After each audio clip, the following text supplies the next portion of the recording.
নবীর রওজায় গিয়ে নবীর কাছে কিছু চাওয়া যাবে কিনা। এরপরে প্রশ্ন হলো, আমি ম্যাচে 3 জন হিন্দু বন্ধুর সাথে থাকি, তাদের সাথে একই পাত্রে খাবার খাওয়া, ইফতারি করতে ইসলামে কোনো বাধা আছে কিনা। আমরা যখন একা একা নামাজ পড়ি তখন ঠোঁট নাড়তে হবে নাকি মনে মনে পড়লেও হবে। চন্দ্রগ্রহণ বা সূর্যগ্রহণের সময় মহিলারা সোজা হয়ে থাকে, কিছু কাটাকাটি করলে সমস্যা হয়, এটা কি সঠিক কিনা। এরপরে প্রশ্ন হলো, বদনজর যে সত্য সংক্ষেপে যদি বলতেন। ভাই, বদনজর এই ব্যাপারে নবী করিম সাল্লাল্লাহু আলাইহি ওয়াসাল্লামের হাদিসে আসছে, আল আইনু হাক্কুন, চোখ দিয়ে মানুষ অনেক সময় কিছু দেখা রাক্ষসের মতো তাকায় থাকে, চায়া থাকে, মনে গিলে ফেলাবে এমন একটা ভাব। এরকম রাক্ষসে ভাব নিয়ে, ওরে বাবারে কেমনে এত সুন্দর হয়, আরে বাবারে কেমনে এত ভালো হলো, এই যে রাক্ষসে ভাব নিয়ে দেখে, এটাকে নজরে হাসেদও বলা হয়, হিংসুকের নজর। মানে এটা কেন এত সুন্দর হলো, কিভাবে হলো, সে বরং এটাতে আশ্চর্য হয়ে ওটার ক্ষতি চায়, অকল্যাণ চায়। এর মাধ্যমে ওই বস্তু বা ব্যক্তি ক্ষতিগ্রস্ত হতে পারে। এটা হাদিসে বলতেছে, নবী করিম সাল্লাল্লাহু আলাইহি ওয়াসাল্লামের ভাষ্য হলো, আল আইনু হাক্কুন, চোখ দিয়ে এভাবে দেখে বদনজর দিয়ে কারোর বা কোনো ব্যক্তি বা বস্তুর ক্ষতি করার অপশন আছে। এটা ব্যক্তির হাতে না, তার নজর রাক্ষসে হলে অনেকের নজর আছে হিংসুক নজর দিয়ে যদি তাকায়, কেন তার এরকম হইলো, এত সুন্দর তার ক্ষেতটা হইলো, হ্যাঁ এত সুন্দর তার ছেলেটা হইলো, এরকম রাক্ষসে ভাব দিয়ে নজর দিলে ওই ব্যক্তি বা বস্তু ক্ষতিগ্রস্ত হতে পারে। এটা হাদিস দ্বারা সুসাব্যস্ত প্রমাণিত জিনিস, এটা ভুয়া না। আজকের বিজ্ঞান বলবে যে না না এগুলার ভুয়া, ভিত্তিহীন, কিন্তু ইমানদার নবী করিম সাল্লাল্লাহু আলাইহি সাল্লামের কথায় বিশ্বাস করবে। বিজ্ঞান আজকে যেটাকে ভিত্তিহীন বলতেছে, হয়তো বা 20 বছর পরে কোনো গবেষক আবিষ্কার করে ফেলবে, হ্যাঁ এর অস্তিত্ব খুঁজে পাওয়া গেছে। আমরা এর আগে বহু জিনিস দেখছি, বিজ্ঞান একসময় অস্বীকার করছে, পরে এসে ঠিকই স্বীকার করছে।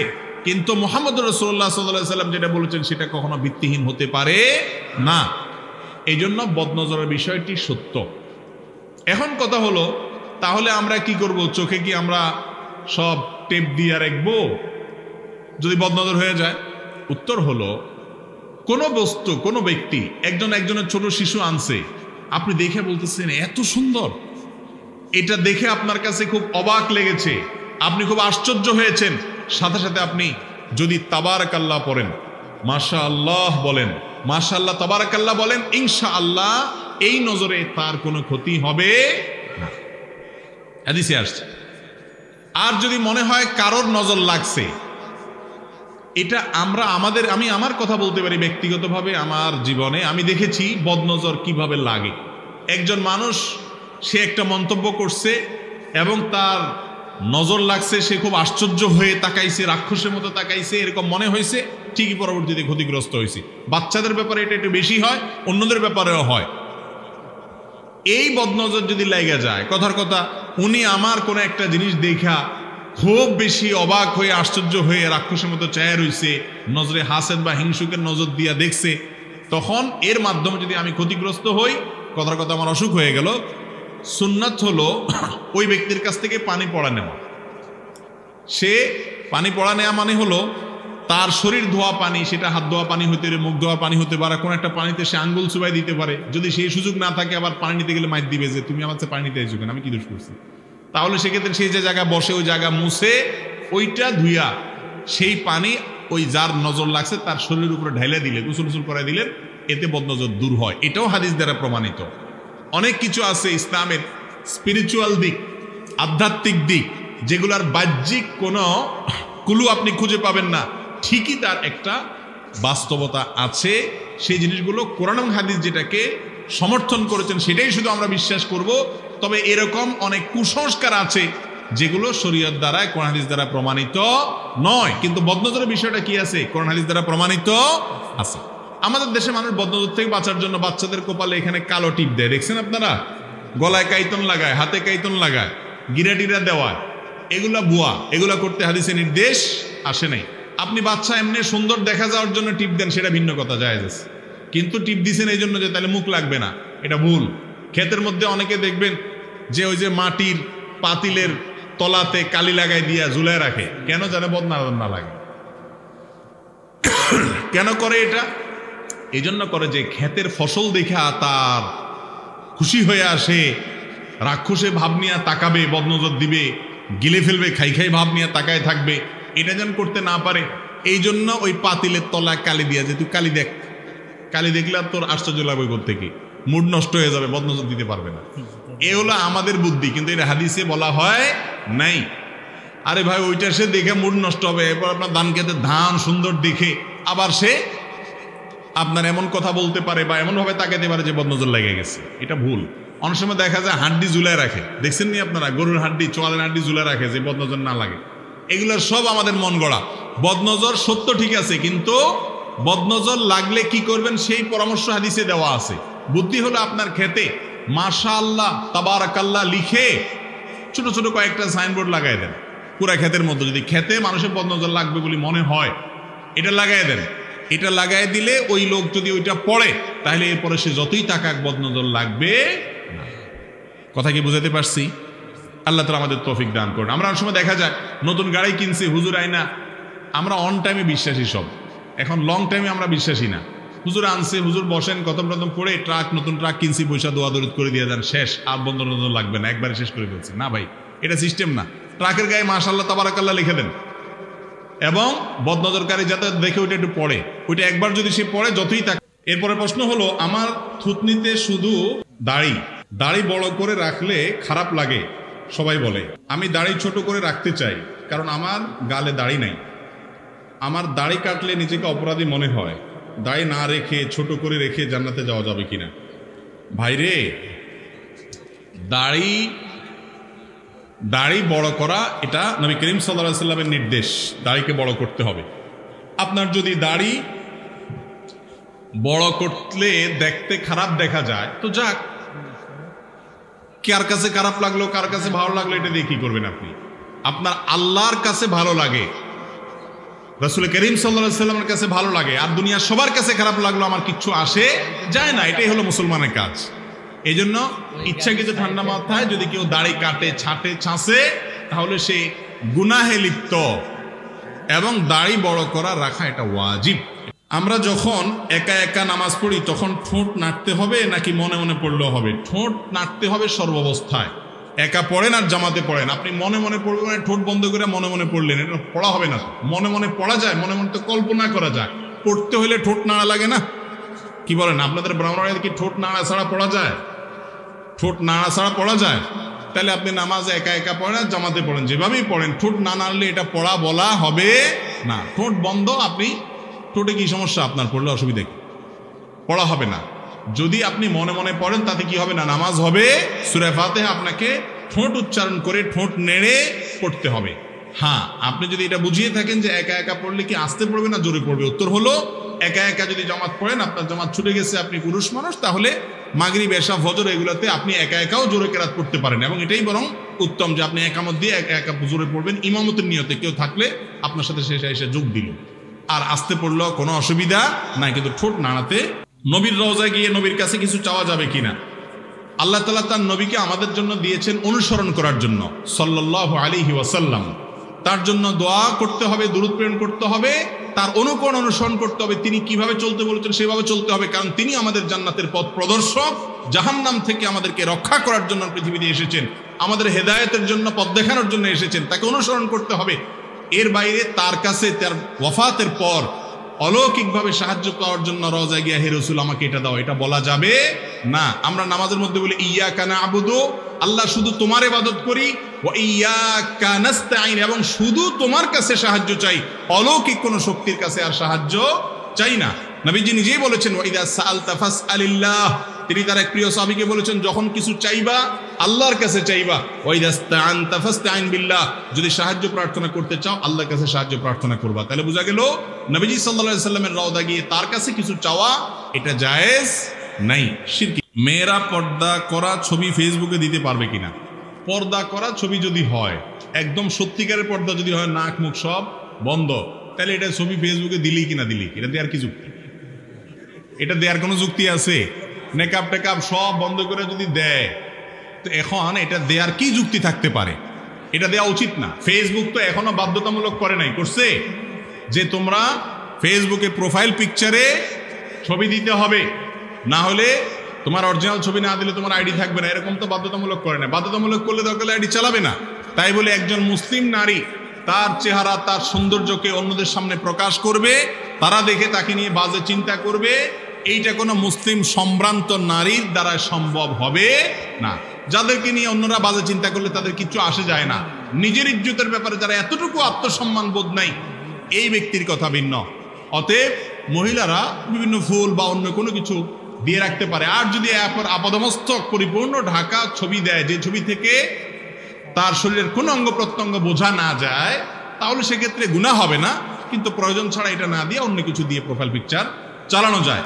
আর যদি ফেসবুকে গেলে ফিতনায় পতিত হওয়ার আশঙ্কা থাকে, তাহলে নারী হোক পুরুষ হোক সবাই নিজেকে ফিতনা থেকে মুক্ত রাখাটা জরুরি। আপনি নিজেকে কতটা কন্ট্রোল করতে পারবেন সেটা আগে। এরপরে প্রশ্ন হলো, আমি মেসে 3 জন হিন্দু বন্ধুর সাথে থাকি, তাদের সাথে একই পাত্রে খাবার খাওয়া, ইফতারি করতে ইসলামে কোনো বাধা আছে কিনা? অমুসলিমদের সাথে একই সাথে থাকলেন, একই সাথে খেলেন, এতে কোনো গুনাহ হবে না, তবে হালালটা খেতে হবে। হালাল খাবার যদি হয় একই সাথে খাওয়াতে অসুবিধা নাই, একই সাথে বসবাস করাতে অসুবিধা নাই। কিন্তু অন্তরের অন্তঃস্থলে আল্লাহর প্রতি যে ব্যক্তি ঈমান আনে না, আল্লাহর সঙ্গে যে শিরক করে, তাকে কখনো অন্তরের গভীরে জায়গা দিয়ে পরম আপন বানানোর সুযোগ নেই। তবে হ্যাঁ, ইসলামের সৌন্দর্য যেন সে দেখতে পারে, তার কাছে প্রকাশ হয়, সেই জন্য আপনি ব্যবস্থা অবশ্যই গ্রহণ করতে পারেন, আন্তরিকতা দেখাতে পারেন, একসাথে থাকা, খাওয়া, লেনদেন এগুলো করতে পারেন। এরপরে প্রশ্ন হলো, অনেক মহিলাই মাসিক অবস্থায় ঢালাওভাবে 7 দিন নামাজ পড়েন না। অনেকের ক্ষেত্রে দেখা যায় 5ম দিনে মাসিক বন্ধ হয়ে যায়। সেক্ষেত্রে কততম দিন থেকে সালাত আদায় করবেন? এটা আমাদের অনেক মা বোনদের ভুল কাজ। মাসিক থেকে তিনি পবিত্র হয়ে গেছেন, অলসতা করতেছেন যে অমুক ওয়াক্ত থেকে শুরু করব। মাসিক থেকে পবিত্র হয়ে গেছেন মাগরিবের পরে সন্ধ্যায়, এখন এশার জন্য আবার গা গোসল ধুবে, কষ্ট লাগে, অলসতা লাগে, তো ঠিক আছে কালকে জোহর থেকে পড়বো। রাত্রে সুস্থ হয়ে গেছে, ফজর সময় করেন। অনেক মা বোনরা এই কাজটা করেন, ভয়াবহ অপরাধ। ইচ্ছাকৃত ঠান্ডা মাথায় আপনি ফরজ নামাজ ত্যাগ করছেন। যদি কারো মাসিক 5 দিনে বন্ধ হয়, তাহলে যেদিন বন্ধ হয়েছে, যে অক্ত বন্ধ হয়েছে, তার পর থেকে তিনি নামাজ পড়া শুরু করতে হবে। তিনি 7 দিনের জন্য অপেক্ষা করলে 2 দিনের নামাজ তরককারী হিসেবে গুনাহগার হবেন। ইচ্ছাকৃত ঠান্ডা মাথায় নামাজ তরক করা এটা কুফরি, আল্লাহকে অস্বীকার করার শামিল। এই কাজ কোনো মুসলমান বোন বা ভাই কারোরই করা উচিত নয়। এরপরের প্রশ্ন হলো, খরগোশের গোশত খাওয়া কি জায়েজ আছে? খরগোশের গোশত খাওয়া জায়েজ আছে, এটাই প্রায় জমহুর সকল ইমামদের মত। নবী করিম সাল্লাল্লাহু আলাইহি সাল্লামের জন্য আনাস রাদিয়াল্লাহু তাআলা আনহু একটা খরগোশ শিকার করে আনছেন। শিকার করে আনার পর নবী করিম সাল্লাল্লাহু আলাইহি সাল্লাম সেখান থেকে খেয়েছেন। বোঝা গেল খরগোশের গোশত খাওয়া যাবে, যদি কেউ খেতে চায় খাবেন, আর যদি কারো রুচিতে না কুলায় তিনি না খাইলে অসুবিধা নেই, এটা তার ব্যাপার। কিন্তু শরীয়ত যেটাকে হালাল করছে ওইটাকে হারাম করা যাবে না। রিমাতু হারিমা আহাল্লাল্লাহু লাক, এটা হালাল। আপনার মনে চাইলে আপনি নাও খেতে পারেন, কারণ মনে চাইলে তিনি খাবেন। মুসাফার কোনো দোয়া আছে কিনা?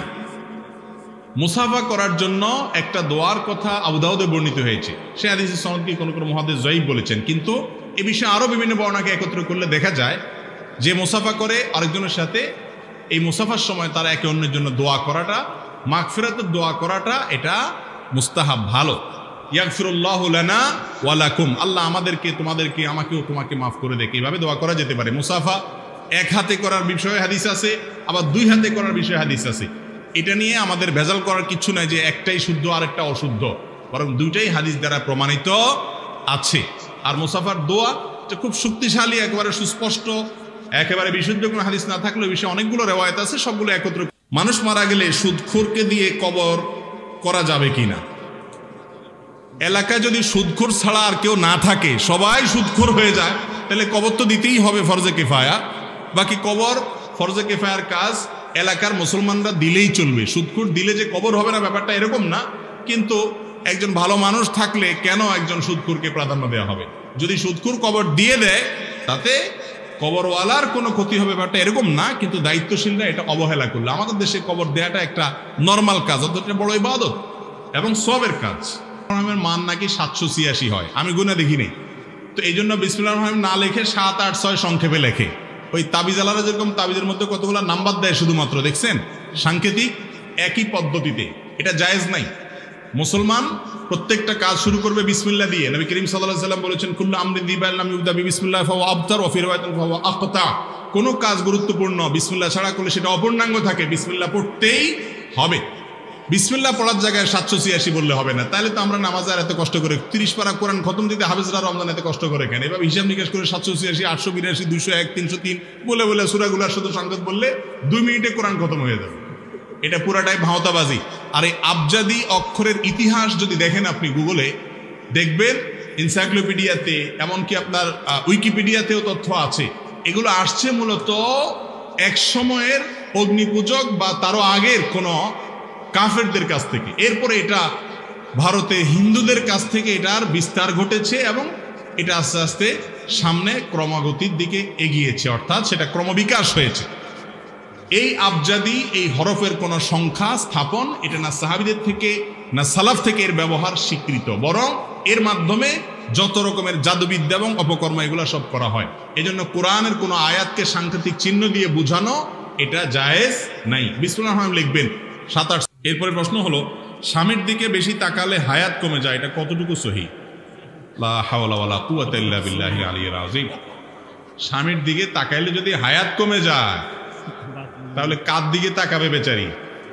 এটা কোনো কথা হলো?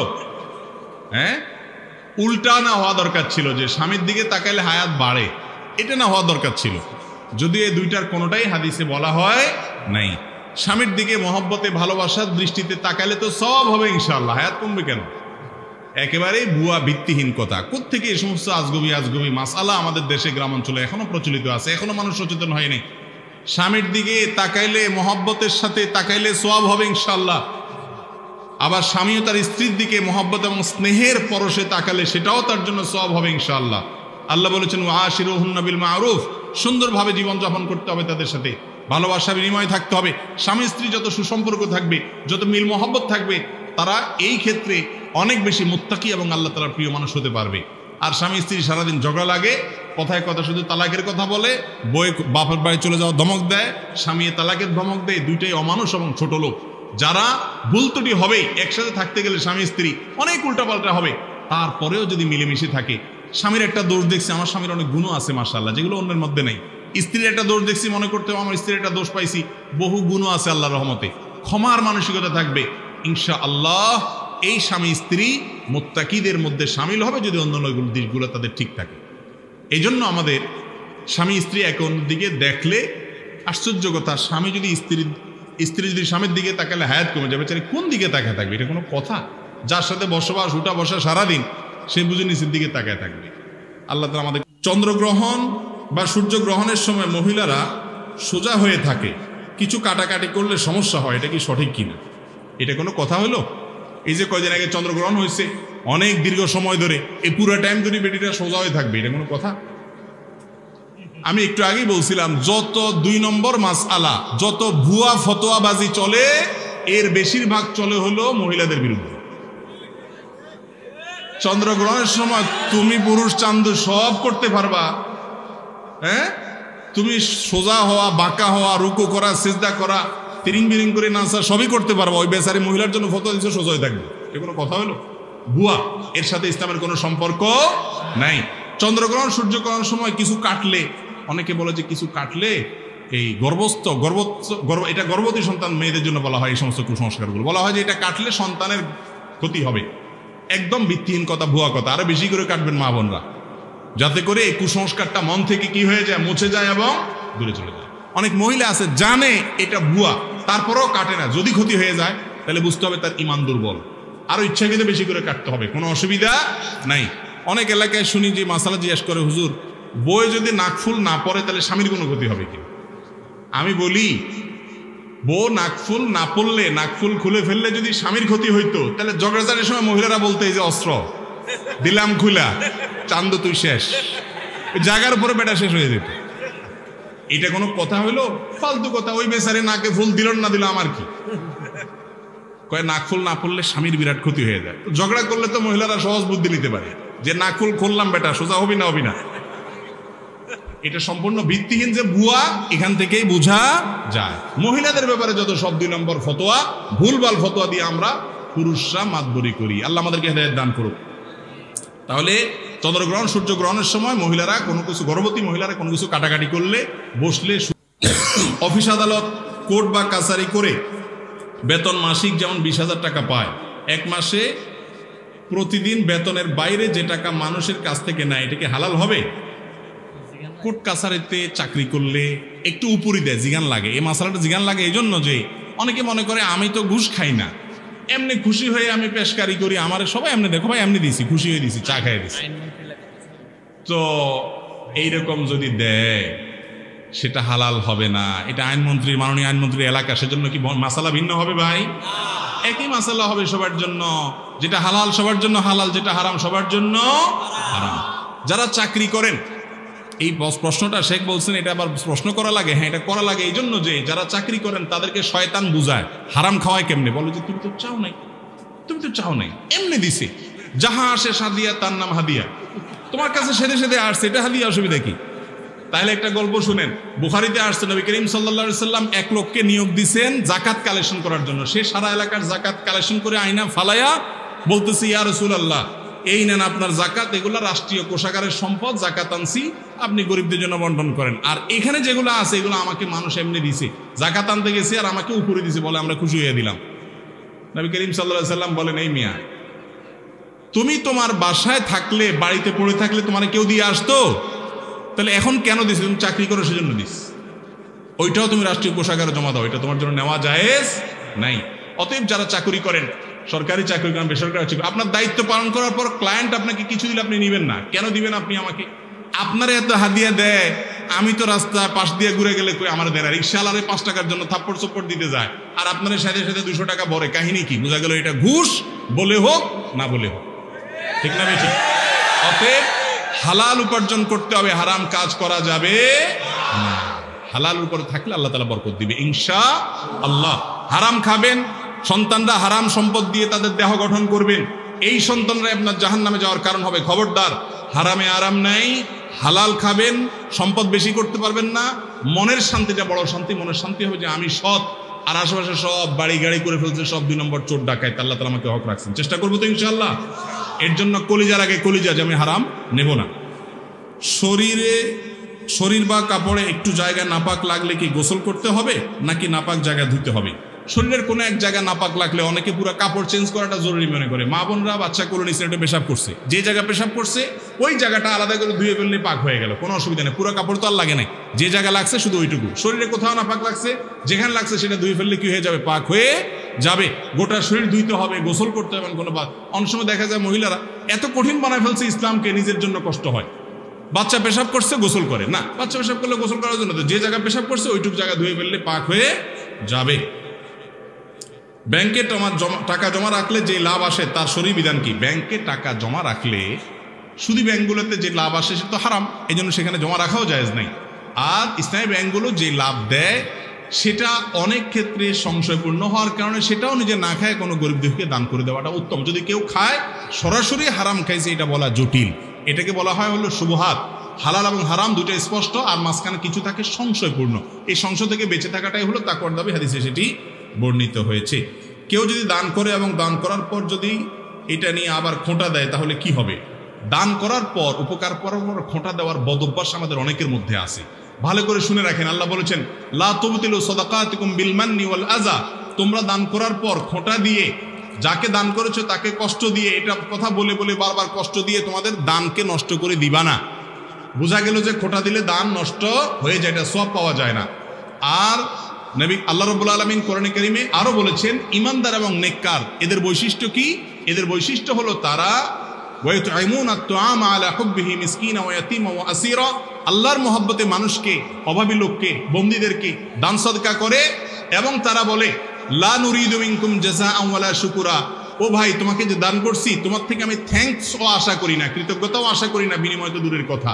তাইলে কেউ আপনার উপকার পাইছে, অনেক উপকার করছেন, তার জীবনে সে একটু স্বীকৃতিও দেয় না, আপনারা চিনেও না, তাতে আপনার মনে কষ্ট যেন না হয়, কারণ তার চিনার দরকার নাই তো। আমি যার থেকে সওয়াব পাওয়ার জন্য দিছি তিনি দিলেই হবে, ওর কাছ থেকে কিছু পাওয়ার ফিডব্যাকের আসে আমি দেই নাই। আজকাল এই রোগটা আমাদের ভিতরে ব্যাপক আকারে হয়েছে। দান করে দিয়েছেন, শেষ। কাকে দান করছেন সে আমার স্বীকৃতিও দিল না, সে স্বীকার করে না, সে গুনাহগার হয়েছে, সেটা ভিন্ন কথা।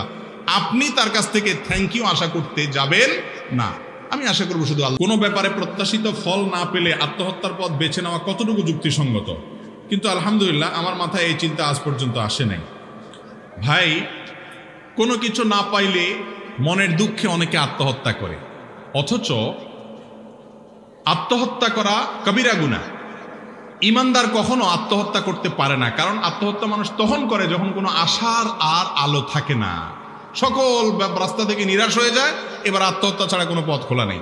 ইমানদারের সকল পথ বন্ধ হয়ে গেলেও আল্লাহ রাব্বুল আলামিনের রহমতের দুয়ার খোলা থাকে কি থাকে না? একজন পরীক্ষায় ভালো ফলাফল করলো না, সে আত্মহত্যা করে ফেললো। কেন রে বাবা?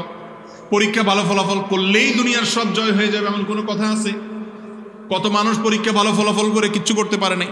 সবর করতে হবে যে আমার যে ক্ষতি হলো এটাকে আমি খারাপ মনে করতেছি, অথচ সেটা আমার জন্য কল্যাণকর হতে পারে, কোরআনে আল্লাহ বলেছেন। বিধায় অপেক্ষা করতে হবে যে এরপরে কি আসে।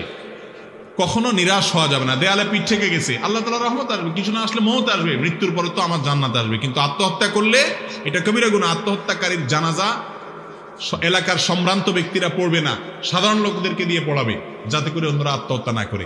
মুসলমান কখন নিরাশ হতে পারে না। আল্লাহ বলেছেন লা তাইয়াসু মির রাউহিল্লাহ ওয়ালা ইয়াস মির রাউহিল্লাহ ইল্লাল কওমুল কাফিরুন। আল্লাহর রহমত থেকে কাফির ছাড়া কেউ নিরাশ হতে পারে না। লা তাকনাতু মির রাহমাতিল্লাহ, আল্লাহ বলেছেন আল্লাহর রহমত থেকে নিরাশ হইও না। সব রাস্তা বন্ধ হয়ে গেছে, আল্লাহ রাস্তা দেখাবে, সবর করে ইনশাআল্লাহ বিইذনিল্লাহ। এজন্য মুসলমানদের জন্য এসএসসি পরীক্ষায় বিদায় অনুষ্ঠানে র‍্যাগ ডে পালন করা কি শরীয়ত সম্মত? এটা নিয়ে তো অনেক কথা হয়েছে সম্প্রতি। দেখুন, বিদায় অনুষ্ঠান করলো, বিদায়ের সময় কেউ অন্যের সাথে বোঝাপড়া করলো, ফোন নাম্বার বিনিময় করলো, তাদের অনুভূতিগুলো প্রকাশ করলো, এটা তো কোনো অসুবিধার কিছু নেই। কিন্তু বিদায় অনুষ্ঠানের নামটা যখন হলো র‍্যাগ ডে, এবং সেই র‍্যাগ ডের নামে যখন আমরা দেখেছি অনেক অশ্লীলতার ছড়াছড়ি, আপনার উম্মাদ সুলভ কর্মকাণ্ড, একজন মুসলমান হিসাবে যেগুলো করা জায়েজ না সেগুলো করা, অন্যের গেঞ্জিতে আজেবাজে জিনিস লেখা, একজন আরেকজনকে নানাভাবে শরীয়ত বহির্ভূত পন্থায় তথাকথিত র‍্যাগ ডে পালন করা, এটা সম্পূর্ণ হারাম। কোনো মুসলমানদের কোনো সভ্য সমাজে এটা হতে পারে না। বিদায় অনুষ্ঠানে চোখের পানি থাকবে, একে অন্যকে ফিল করবে, শিক্ষকদের ফিল করবে, সেটা না করে ফুর্তি ফার্তা তামাশা করা, এটা কোনো অবস্থাতেই যুক্তিসঙ্গত হতে পারে। এটা উদ্ভট কর্মকাণ্ড। আল্লাহ তাআলা আমাদের তরুণ সমাজকে উদ্ভট কর্মকাণ্ড থেকে বেঁচে থাকার তৌফিক দান। আমি একজন কাঠের ফার্নিচার ব্যবসায়ী। আমি মালের অর্ডার নেওয়ার সময় বলি যে ভালো 81 কাঠের মাল বানিয়ে দেব, কিন্তু সেখানে কিছু অন্য কাঠ দিয়ে দিই, এতে কি জায়েজ হবে? ভাই, ক্লায়েন্টের সাথে যেই কথা বলবেন সেই কথা পূরণ করতে হবে। ক্লায়েন্টের সাথে বলবেন একটা, করবেন আরেকটা, এটা গুনাহ হবে। নবী করিম সাল্লাল্লাহু আলাইহি সাল্লাম একবার বাজারে গেছেন।